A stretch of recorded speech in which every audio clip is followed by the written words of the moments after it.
Hello, I'm Frances Crook and I'm Director of the Howard League for Penal Reform. And the Howard League is a charity that campaigns for less crime, safer communities and fewer people in prison. Now, a couple of years ago, the Howard League set up an inquiry on former armed service personnel in prison. We were keen to investigate why veterans enter the criminal justice system and explore the best ways that veterans can be supported in order to prevent offending in the first place.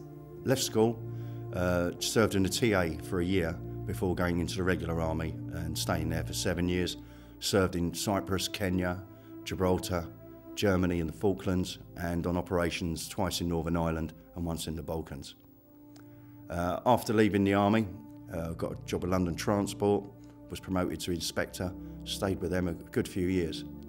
And it was around, now this will be 10 to 12 years after leaving the British Army, that both my parents died within a year. And well, basically I had no one to turn to. Whereas before, if I ever had a problem when I was serving, I could always go to one of my superior officers and, and you'd be looked after. Out here in Civvy Street, that doesn't happen. The things which had gone wrong was that I'd started drinking heavily, got into destructive relationships, and started to use drugs. In most ways, veterans who find themselves in trouble with the law are no different to other prisoners. Both groups share many of the same needs. They have low literacy levels, problems with housing, problems with debt, poor mental health, drug and alcohol abuse.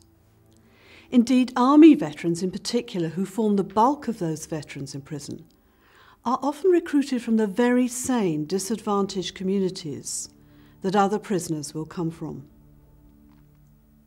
While veterans in prison may have much in common with other prisoners, it is true to say that their status as individuals who have served their country is also very important.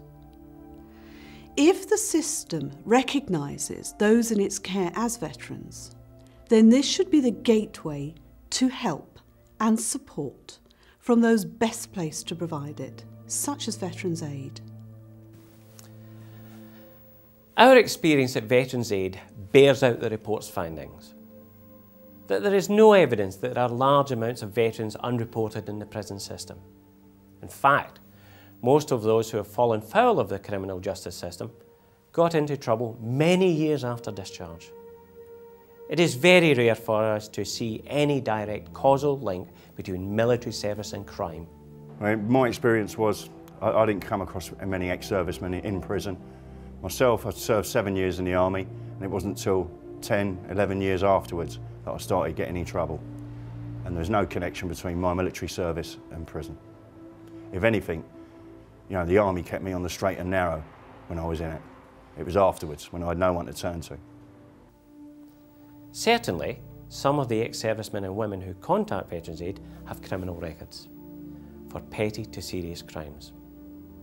But this does not affect our willingness to help them or their entitlement to the considerable amount of support available from the ex-service community. The army weren't the reason I went into prison. They never did anything. It was me that put me in prison. It was me that went out there and did things that got me in trouble with the law. It wasn't nothing to do with the army, and I know that. So that's nothing. It's only me that's gone out and done this, and it's only me that can change it. But I needed the tools to be able to change it, and it's Veteran Aid that have put me into somewhere that's shown me the tools that's going to change me, and which is changing me now. The main service charities work hand in glove to this effect. We know from experience, as a hands-on operational charity, that there is a real danger of over-attributing post-discharge dysfunction to military service. It is far too simplistic to blame it for criminal behaviour years later. This preoccupation with the myth that lots of veterans are in prison distorts the truth, which is that military service for most individuals has very real lifelong benefits and advantages.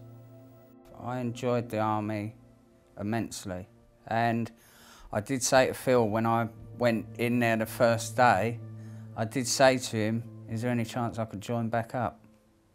Because if they'd have had me back, I would have. Media output suggesting that those leaving current operations could be heading directly to the streets or to prison has created a widespread public perception.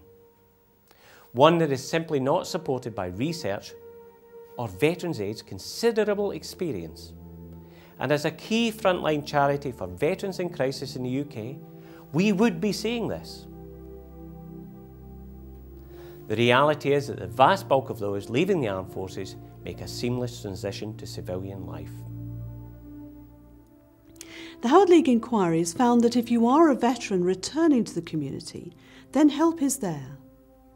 Many veterans who end up in prison, however, offend at least 10 years after leaving the army. Their period of service is likely to have nothing to do with why they've committed a crime.